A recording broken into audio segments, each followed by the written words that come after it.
नमस्कार। श्रीमद्वाल्मीकि रामायणे अरण्यकाण्डे चतुष्षष्टितमः सर्गः। स दीनो दीनया वाचा लक्ष्मणं वाक्यं ब्रवीत्। शीघ्रं लक्ष्मण जानीहि गत्वा गोदावरीं नदीम्। अपि गोदावरीं सीता पद्मान्यानयितुं गता। तदनंतर दीन हुए श्री रामचंद्र जी ने दीन वाणी में लक्ष्मण से कहा, लक्ष्मण, तुम शीघ्र ही गोदावरी नदी के तट पर जाकर पता लगाओ। सीता कमल लाने के लिए तो नहीं चली गई। एवमुक्तस्तु रामेण लक्ष्मण पुनरेव ही नहीं गोदावरीं रम्यां जगाम लघु विक्रमः। श्री राम की ऐसी आज्ञा पाकर लक्ष्मण शीघ्र गति से पुनः रमणीय गोदावरी नदी के तट पर गए। तां लक्ष्मणस्तीर्थवतीं विचित्वा रामं ब्रवीत्। नैनां पश्यामि तीर्थेषु क्रोशतो न शृणोति मे। अनेक तीर्थों से युक्त गोदावरी के तट पर खोजकर लक्ष्मण पुनः लौट आए और श्री राम से बोले, भैया, मैं गोदावरी के घाटों पर सीता को नहीं देख पाता हूँ। जोर जोर से पुकारने पर भी वे मेरी बात नहीं सुनती हैं।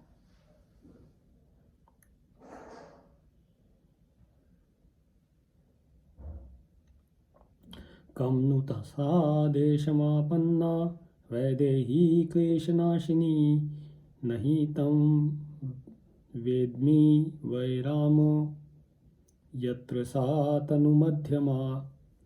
श्री राम, क्लेशों का नाश करने वाली विदेह राजकुमारी न जाने किस देश में चली गई है। भैया श्री राम, जहाँ सीता गई है उस स्थान को मैं नहीं जानता। लक्ष्मण से वचः श्रुत्वा दीन संताप मोहितः।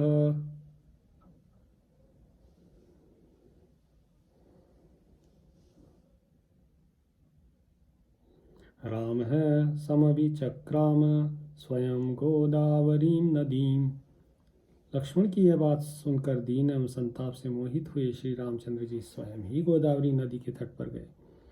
स तामुपस्थितो रामः क्व सीतेत्येवं ब्रवीत्। भूतानि राक्षसेन्द्रेण वधार्हेण ऋतामपि न तां शंससु रामाय तथा गोदावरी नदी। वहाँ पहुंचकर श्री राम ने पूछा, सीता कहाँ है? परंतु वध के योग्य राक्षस राज रावण द्वारा हरी गई। सीता के विषय में समस्त भूतों में से किसी ने कुछ नहीं कहा। गोदावरी नदी ने भी श्री राम को कोई उत्तर नहीं दिया। ततः प्रचोदिता भूतः शंस चास्मै प्रियामिति न चैसाह्या वदत् सीतां पृष्ठा रामेण शोचता। तदनंतर वन के समस्त प्राणियों ने उन्हें प्रेरित किया कि तुम श्री राम को उनकी प्रिया का बता दो।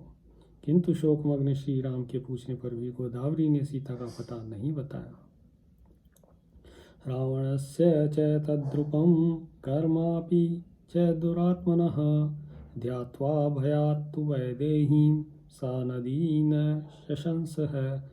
दुरात्मा रावण के उस रूप और कर्म को याद करके भय के मारे गोदावरी नदी ने वैदेही के विषय में श्री राम से कुछ नहीं कहा।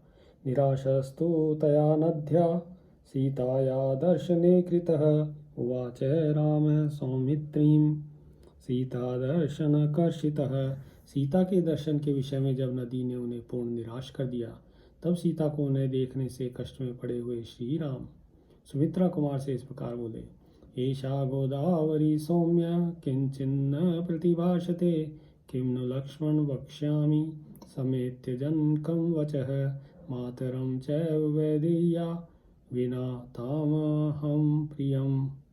सौम्य लक्ष्मण, यह गोदावरी नदी तो मुझे कोई उत्तर नहीं देती है। अब मैं राजा जनक से मिलने पर उन्हें क्या जवाब दूंगा?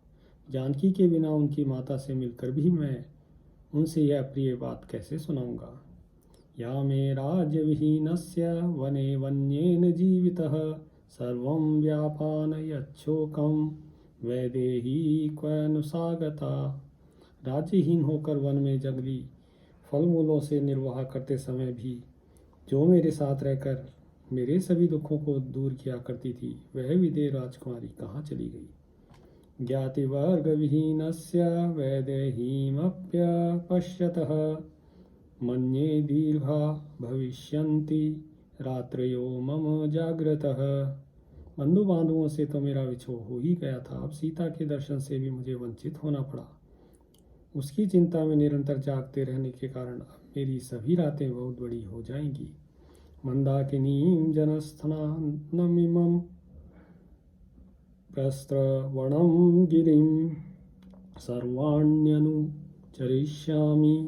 यदि सीता ही लभ्यते। मंदाकिनी नदी, जनस्थान तथा प्रस्रवण पर्वत, इन सभी स्थानों पर मैं बारंबार भ्रमण करूंगा, शायद वहाँ सीता का पता चल जाए। एते महामृगा वीर मामेक्षन्ते पुनः पुनः वक्तुकामा इह हि मे लक्ष्ये। वीर लक्ष्मण, ये विशाल मृग मेरी ओर बारंबार देख रहे हैं, मानो यहाँ ये मुझसे कुछ कहना चाहते हैं। मैं इनकी चेष्टाओं को समझ रहा हूँ। तांस्तु दृष्ट्वा नरव्याघ्रो राघवः प्रत्युवाचः क्वसीतेति निरीक्षन् वै बाष्पसमृद्धया गिरा एवमुक्ता नरेन्द्रेण ते मृगः स सोत्थिताः दक्षिणाभिमुखा सर्वे दर्शयन्तो नभस्थलम्। तदनंतर उन सब की ओर देखकर पुरुष सिंह श्री रामचंद्र जी ने उनसे कहा, बताओ सीता कहाँ है। उन मृगों की ओर देखते हुए राजा श्री राम जब अश्रुगद्वाणी से इस प्रकार पूछा, तब वे मृग सहसा उठकर खड़े हो गए और ऊपर की ओर देखकर आकाश मार्ग की ओर लक्ष्य करते हुए सबके सब दक्षिण दिशा की ओर मुंह किए दौड़े। मैथिली ह्रियमाणा सा दिशं यामभ्यपद्यत तेन मार्गेण गच्छन्तो निरीक्षन्ते नराधिपम्। मिथिलेश कुमारी सीता हरि जाकर जिस दिशा की ओर गई थी, उसी ओर के मार्ग से जाते हुए वे मृग राजा श्री रामचंद्र जी की ओर मुड़ मुड़ कर देखते रहते थे। येन मार्गं च भूमिं च निरीक्षन्ते स्म ते मृगः पुनर्नदन्तो गच्छन्ति लक्ष्मणेनोपलक्षितः तेषां वचन सर्वस्वं लक्ष्यामास चेंगितम्। वे मृग आकाश मार्ग और भूमि दोनों की ओर देखते हुए गर्जना करते हुए पुनः आगे बढ़ते थे। लक्ष्मण ने उनकी चेष्टा को लक्ष्य किया। वे जो कुछ कहना चाहते थे उसका सार सर्वस्वरूप जो उनकी चेष्टा थी उसे उन्होंने अच्छी तरह समझ लिया। उवाच लक्ष्मणो धीमान् ज्येष्ठं भ्रातरम् आर्तवत् क्वसीतेति त्वया पृष्टा ये थे मे सहसोत्थितः दर्शयन्ति क्षितिं चैव दक्षिणां च दिशं मृगः साधु गच्छा वहे देव देशमितां च निरृतिं यदि तस्यागम कच्चिदार्या वासात् लक्ष्यते। तदनंतर बुद्धिमान लक्ष्मण ने आर्त से होकर अपने बड़े भाई से इस प्रकार कहा, आर्य, जब आपने पूछा कि सीता कहाँ है, तभी ये मृग सहसा उठकर खड़े हो गए और पृथ्वी तथा दक्षिण की ओर हमारा लक्ष्य कराने लगे। अतः देव, अच्छा यही होगा कि हम लोग इस नैऋत्य दिशा की ओर चले। संभव है इधर जाने से सीता का कोई समाचार मिल जाए अथवा आर्या सीता स्वयं ही दृष्टिगोचर हो जाए। बाणमित्येव काकुत्स्थः प्रस्थितो दक्षिणां दिशं लक्ष्मणानुगतः श्रीमान् वीक्षमाणो वसुंधराम्। तब बहुत अच्छा कहकर भगवान श्री रामचंद्र जी लक्ष्मण को साथ ले पृथ्वी की ओर ध्यान से देखते हुए दक्षिण दिशा की ओर चल दिए। एवं संभाषमाणो तावन्योन्यं भ्रातरावुभौ वसुंधरायां पतित पुष्पमार्गं पश्यताम। वे दोनों भाई आपस में इसी प्रकार बातें करते हुए ऐसे मार्ग पर पहुँचे जहाँ भूमि पर कुछ फूल गिरे दिखाई देते थे। पुष्पवृष्टिं निपतितां दृष्ट्वा रामो महीतले उवाच लक्ष्मणं वीरो दुःखितं वचः। पृथ्वी पर फूलों की उस वर्षा को देखकर वीर श्री राम ने दुखी हो लक्ष्मण से यह दुख भरा वचन कहा, अभिजानामि पुष्पाणि तानि मानीय लक्ष्मण आपि नद्धानि वैदेया मया दत्तानि कानने। लक्ष्मण, मैं इन फूलों को पहचानता हूँ। ये वे ही फूल यहाँ गिरे हैं जिन्हें वन में मैंने वैदेह नंदिनी को दिया था और उन्होंने अपने केशों में लगा लिया था। मन्ये सूर्यश्च वायुश्च मेदिनी च यशस्विनी अभिरक्षन्ति पुष्पाणि प्रकुर्वन्तो मम प्रियम। मैं समझता हूँ सूर्य, वायु और यशस्विनी पृथ्वी ने मेरा प्रिय करने के लिए ही इन फूलों को सुरक्षित रखा है। एवमुक्त्वा महाबाहु लक्ष्मणं पुरुषर्षभम् उवाच रामो धर्मात्मा गिरिं प्रस्रवणाकुलम्। पुरुष प्रवर लक्ष्मण से ऐसा कहकर धर्मात्मा महाबाहु श्री राम ने झरनों से भरे हुए प्रस्रवण गिरि से कहा, कच्चित् क्षितिवृतां नाथ दृष्टा सर्वांग सुंदरी रामारम्ये वनोद्देशे मया विरहिता त्वया। पर्वतराज, क्या तुमने इस वन के रमणीय प्रदेश में मुझसे बिछड़ी हुई सीता को देखा है? क्रुद्धो अब्रवीद् गिरिं तत्र सिंहः क्षुद्रमृगं यथा तां हेम वर्णां हेमांगी सीतां दर्शय पर्वत यावत् सानुनी सर्वाणि न ते विध्वंसयाम्यहम्। तदनंतर जैसे ही सिंह छोटे मृग को देखकर दहाड़ता है, उसी प्रकार वे कुपित हो वहाँ उस पर्वत से बोले, पर्वत, जब तक मैं तुम्हारे सारे शिखरों का विध्वंस नहीं कर डालता हूँ, इसके पहले ही तुम उस सीता का मुझे दर्शन करा दो। एवमुक्तस्तु रामेण पर्वतो मैथिलीं प्रति दर्शयन्नेव तां सीतां नादर्शयत राघवे। श्री राम के द्वारा मैथिली के लिए ऐसा कहे जाने पर उस पर्वत ने सीता को दिखाता हुआ सा कुछ चिन्ह प्रकट कर दिया। श्री रघुनाथ जी के समीप वह सीता को साक्षात उपस्थित न कर सका। ततो दशरथी राम उवाच च शिलोच्ययं मम बाणाग्नि निर्दिग्धो भस्मीभूतो भविष्यसि असेव्यः सर्वतश्चैव निस्तृण द्रुम पल्लवः। तब दशरथ नंदन श्री राम ने उस पर्वत से कहा, अरे तू मेरे बाणों की आग से जलकर भस्मीभूत हो जाएगा, किसी भी ओर से तू सेवन के योग्य नहीं रह जाएगा, तेरे तृण वृक्ष और पल्लव नष्ट हो जाएंगे। इमां वा सरितं चाद्य शोषयिष्यामि लक्ष्मण यदि नाख्याति मे सीताम् अद्य चंद्र निभाननाम। लक्ष्मण, यदि यह नदी आज मुझे चंद्रमुखी सीता का पता नहीं बताती है तो मैं इसे सुखा डालूंगा। एवं प्ररूषितो रामो दिदक्षन्निव चक्षुषा ददर्श भूमो निष्क्रांतं राक्षसस्य पदम महत्। ऐसा कहकर रोष में भरे श्री रामचंद्र जी उसकी ओर इस तरह देखने लगे मानो अपनी दृष्टि द्वारा उसे जलाकर भस्म करने देना चाहते हैं। इतने ही में उस पर्वत और गोदावरी के समीप की भूमि पर राक्षस का विशाल पद चिन्ह उभरा हुआ दिखाई दिया। त्रस्ताया राम कांक्षिण्यः प्रधावन्त्या इतस्ततः राक्षसेनानुसृप्ताया वैदेयाश्च पदानि तु। साथ ही राक्षस ने जिनका पीछा किया था और जो श्री राम जी की अभिलाषा रखकर रावण के भय से संत्रस्त हो इधर उधर भागती फिरी थी, उन विदे कुमारी सीता के चरण चिन्ह भी वहां दिखाई दिए। स समीक्ष्य परिक्रांतं सीताया राक्षसस्य च भग्नं धनुश्च तूणी च विकीर्णं बहुधा रथं संभ्रांतहृदयो रामः शशंस भ्रातरं प्रियम्।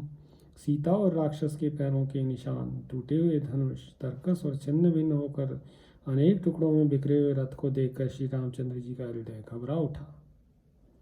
वे अपने प्रिय भ्राता सुमित्रा कुमार से बोले, पश्य लक्ष्मण वैदेय्या कीर्णः कनकबिन्दवः भूषणानां हि सौमित्रे माल्यानि विविधानि च। लक्ष्मण देखो, ये सीता के आभूषणों में लगे हुए सोने के घुंघरू बिखरे पड़े हैं।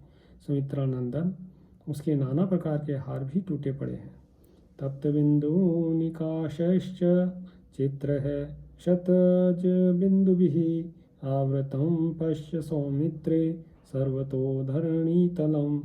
सुमित्रा कुमार देखो, यहाँ की भूमि सब ओर से सुवर्ण की बूंदों के समान ही विचित्र रक्त बिंदुओं से रंगी दिखाई देती है। मन्ये लक्ष्मण वैदेही राक्षस काम रूपे भी भित्वा भित्वा विभक्ता वा भक्षिता वा भविष्यति। लक्ष्मण, मुझे तो ऐसा मालूम होता है कि इच्छानुसार रूप धारण करने वाले राक्षसों ने यहाँ सीता के टुकड़े करके उन्हें आपस में बांटा और खाया होगा। तस्या निमित्तं सीताया द्वयोर्विवदमानयोः बभूव युद्धं सौमित्रे घोरं राक्षसयोरिह। सुमित्रा नंदन सीता के लिए परस्पर विवाद करने वाले दो राक्षसों में यहाँ घोर युद्ध भी हुआ है। मुक्तामणिचितं छेदं रमणीयं विभूषितं धरण्यां पतितं सौम्य कस्य भग्नं महद्धनुः। सौम्य, तभी तो यहाँ यह मोती और मणियों से जड़ित एवं विभूषित किसी का अत्यंत सुंदर और विशाल धनुष खंडित होकर पृथ्वी पर पड़ा है। यह किसका धनुष हो सकता है? राक्षसानामिदं वत्स सुराणामथ वापि वा तरुणादित्य समकाशम वैदूर्य गुलिकाचितम। वत्स, पता नहीं यह राक्षसों का है या देवताओं का। यह प्रातः काल के सूर्य की भांति प्रकाशित हो रहा है तथा इसमें वैदूर्य मणि के टुकड़े जड़े हुए हैं। विशीर्णं पतितं भूमौ कवचं कस्य कांचनं छत्रं शतशलाकं च दिव्यमाल्योपशोभितं भग्नदण्डमिदं सौम्य भूमौ कस्य निपातितं। सौम्य, उधर पृथ्वी पर टूटा हुआ एक सोने का कवच पड़ा है। न जाने वह किसका है। दिव्य मालाओं से सुशोभित यह 100 कमानियों वाला छत्र किसका है, जिसका डंडा टूट गया है और यह धरती पर गिरा दिया गया है। कांचनोरक्षदाक्षे में पिशाचवदनः खरः भीमरूपा महाकायः कस्य वा निहतारणे। इधर ये पिशाचों के समान मुख वाले भयंकर रूपधारी गधे मरे पड़े हैं। इनका शरीर बहुत ही विशाल रहा है। इन सब की साथ छाती में सोने के कवच बंधे हैं। ये युद्ध में मारे गए जान पड़ते हैं, पता नहीं किसके थे।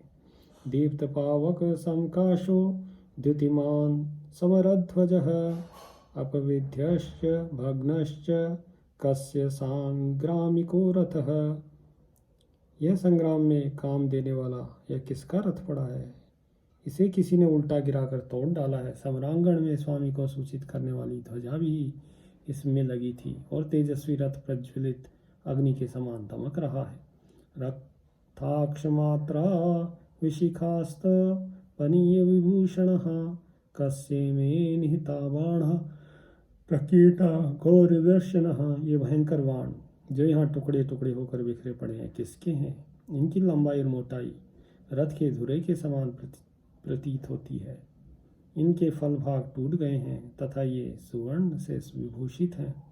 शरावरो शरहे पर्णो विध्वस्तो पश्य लक्ष्मण प्रतोदाभिषु हस्तोऽयं कस्य वा सारथि हतः। लक्ष्मण, उधर देखो, ये बाणों से भरे हुए 2 तरकस पड़े हैं जो नष्ट कर दिए गए हैं। यह किसका सारथी मड़ा पड़ा है जिसके हाथ में चाबुक और लगाम अभी तक मौजूद है? पदवी पुरुषस्येषावयक्तं कस्यापि रक्षसः वैरं शतगुणं पश्य मम तैर्जीवितान्तकं सुघोरहृदये सौम्य राक्षसः कामरूपिभिः। सौम्य, यह अवश्य ही किसी राक्षस का पद चिन्ह दिखाई देता है। इन अत्यंत क्रूर हृदय वाले कामरूपी राक्षसों के साथ मेरा वैर 100 गुना बढ़ गया है। देखो, यह वैर उनके प्राण लेकर ही शांत होगा। हृता मृता वा वैदेही भक्षिता वा तपस्विनी न धर्मस्त्रास्ते सीताम ह्रियमाणां महावने। अवश्य ही तपस्विनी विदेह कुमारी हर ली गई, मृत्यु को प्राप्त हो गई अथवा राक्षसों ने उसे खा लिया। इस विशाल वन में हरी जाती हुई सीता की रक्षा धर्म भी नहीं कर रहा है। भक्षितायां हि वैदेय्यां हृतायामपि लक्ष्मण के हि लोके प्रियं कर्तुं शक्तः सौम्य ममेश्वरः। सौम्य लक्ष्मण, जब विदेह नंदिनी राक्षसों का ग्रास बन गई अथवा उनके द्वारा हड़ ली गई और कोई सहायक नहीं हुआ, तब इस जगत में कौन ऐसे पुरुष हैं जो मेरा प्रिय करने में समर्थ हों। कर्तारम अपि लोकानां शूरं करुणवेदिनम् अज्ञानादौ मन्येरन् सर्वभूतानि लक्ष्मणः। लक्ष्मण, जो समस्त लोकों की सृष्टि, पालन और संहार करने वाले त्रिपुर विजय आदि शौर्य से संपन्न महेश्वर है, वे भी जब अपने करुणामय स्वभाव के कारण चुप बैठे रहते हैं, तब सारे प्राणी उनके ऐश्वर्य को न जानने से उनका तिरस्कार करने लग जाते हैं। मृदुम लोकहिते युक्तं दान्तं करुणवेदिनं निर्वीर्य इति मन्यन्ते नूनं मां त्रिदशेश्वरः।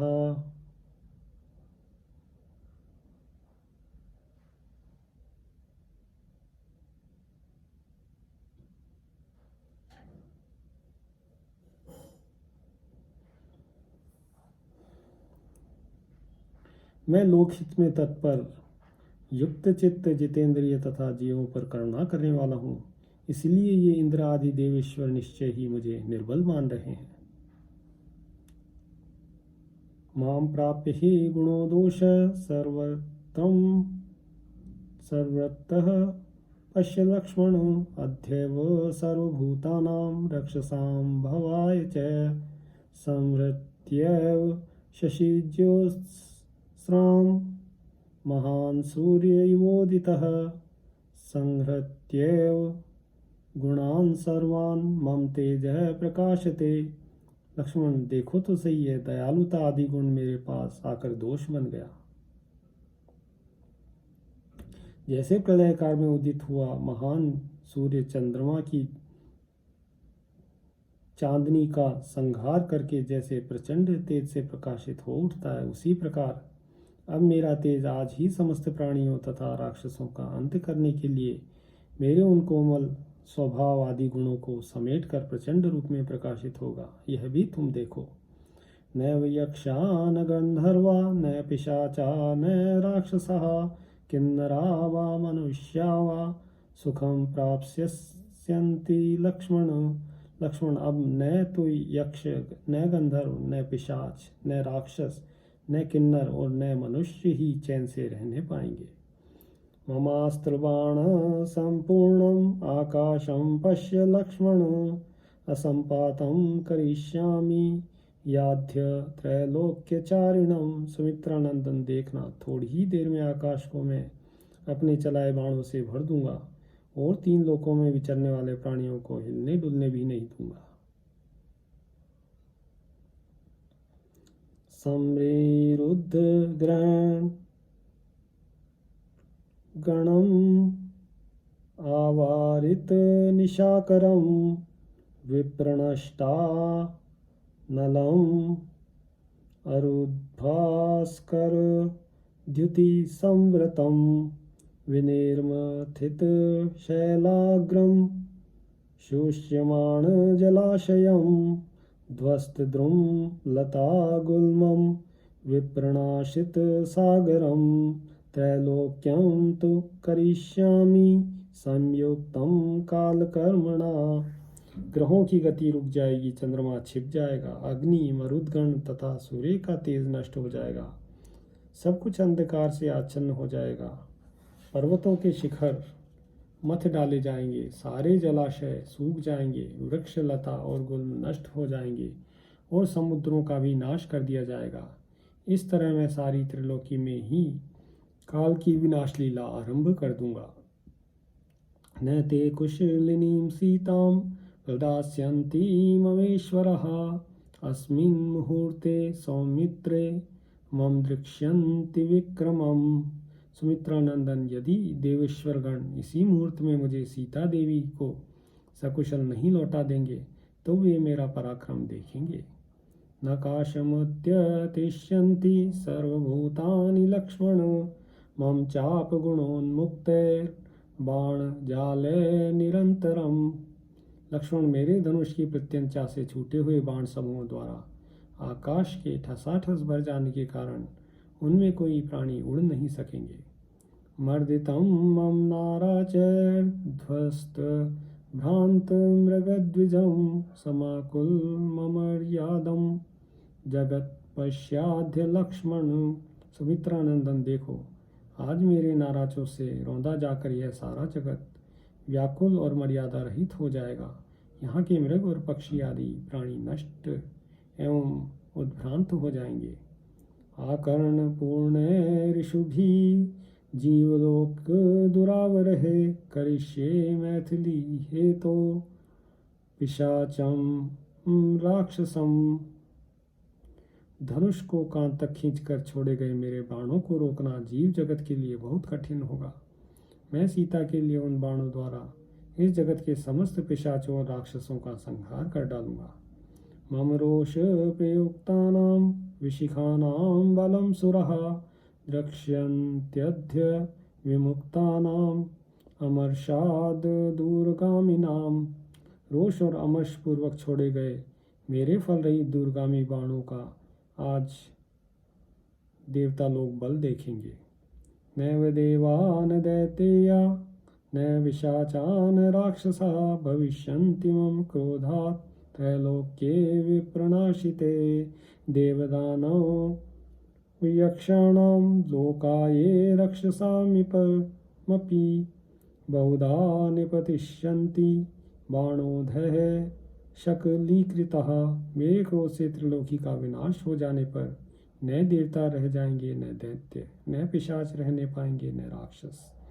देवताओं, दानवों, यक्ष और राक्षसों के जो लोक हैं वे टुकड़े टुकड़े होकर बारंबार नीचे गिरेंगे। निर्मर्यादा निमान लोकान करिष्याम्यद्य शायकः ऋतामृतां वा सौमित्रे न दास्यन्ति ममेश्वरः। सुमित्रानंदन, यदि देवेश्वर गण मेरी हरी या मरी हुई सीता को लाकर मुझे नहीं देंगे तो आज मैं अपने सहायकों की मार से इन तीनों लोगों को मर्यादा से भ्रष्ट कर दूंगा। तथा रूपां हि वैदेहीं न दास्यन्ति यदि प्रियां नाशयामि जगत् सर्वं त्रैलोक्यं सचराचरं यावद्दर्शनमस्यावै तापयामि च सायकः। यदि वे मेरी प्रिया विदेह राजकुमारी को मुझे उसी रूप में वापस नहीं लौटाएंगे तो मैं चराचर प्राणियों सहित समस्त त्रिलोकी का नाश कर डालूंगा। जब तक सीता का दर्शन न होगा तब तक मैं अपने सहायकों से समस्त संसार को संतप्त करता रहूंगा। इत्युक्त्वा क्रोधतां राक्षसः स्फुरमाणोष्ट संपुटः वल्कलाजिन्नम् आबद्धय जटाभारम बंधयत। ऐसा कहकर श्री रामचंद्र जी के नेत्र क्रोध से लाल हो गए, होठ फड़कने लगे। उन्होंने वल्कल और मृग चर्म को अच्छी तरह कसकर अपने जटाभार को भी बांध लिया। तस्य क्रुद्धस्य रामस्य तथा भूतस्य धीमतः त्रिपुरं जग्नुषः पूर्वं रुद्रस्येव बभौ तनुः। उस समय क्रोध में भरकर उस तरह संहार के लिए उद्यत हुए भगवान श्री राम का शरीर पूर्व काल में त्रिपुर का संहार करने वाले रुद्र के समान प्रतीत होता था। लक्ष्मणादथ चादाय रामो निष्पीड्य कार्मुकं शर्मादाय संदीप्तं घोरमाशी विशोपमं संदधे धनुषी श्रीमान् रामः परपुरञ्जयः युगान्ताग्निरिव क्रुद्ध इदं वचनं ब्रवीत। उस समय लक्ष्मण के हाथ से धनुष लेकर श्री रामचंद्र जी ने दृढ़तापूर्वक पकड़ लिया और एक विषधर सर्प के समान भयंकर और प्रज्वलित बाण लेकर उसे उस धनुष पर रखा। तत्पश्चात शत्रु नगरी पर विजय पाने वाले श्री राम प्रलयाग्नि के समान कुपित हो इस प्रकार बोले। यथा जरा यथा मृत्युर्यथा कालो यथा विधिः नित्यं न प्रतिहन्यन्ते सर्वभूतेषु लक्ष्मण तथाहं क्रोध संयुक्तो न निर्वार्यो अस्म्य संशयम्। लक्ष्मण, वैसे बुढ़ापा, जैसे मृत्यु, जैसे काल और जैसे विधाता सदा समस्त प्राणियों पर प्रहार करते हैं किंतु उन्हें कोई रोक नहीं पाता, उसी प्रकार निस्संदेह क्रोध में भर जाने पर मेरा कोई भी निवारण नहीं कर सकता। पुरे में चारुदति मनिंदितां दिशन्ति सीतां यदि नाद्य मैथिलीं सदैव गंधर्व मनुष्यपन्नगं जगत्सलेशं परिवर्तयाम्यहम्। यदि देवता आदि आज पहले की भांति मनोहर अनिंद्य सुंदरी मिथिलेश कुमारी सीता को मुझे नहीं लौटा देंगे तो मैं देवता, गंधर्व, मनुष्य, नाग और पर्वतों सहित सारे संसार को उलट दूंगा। इत्यार्षे श्रीमद् रामायणे वाल्मीकिये आदि काव्ये अरण्यकांडे चतुष्षष्टितमः सर्गः। सियावर रामचंद्र पद जय शरणम्।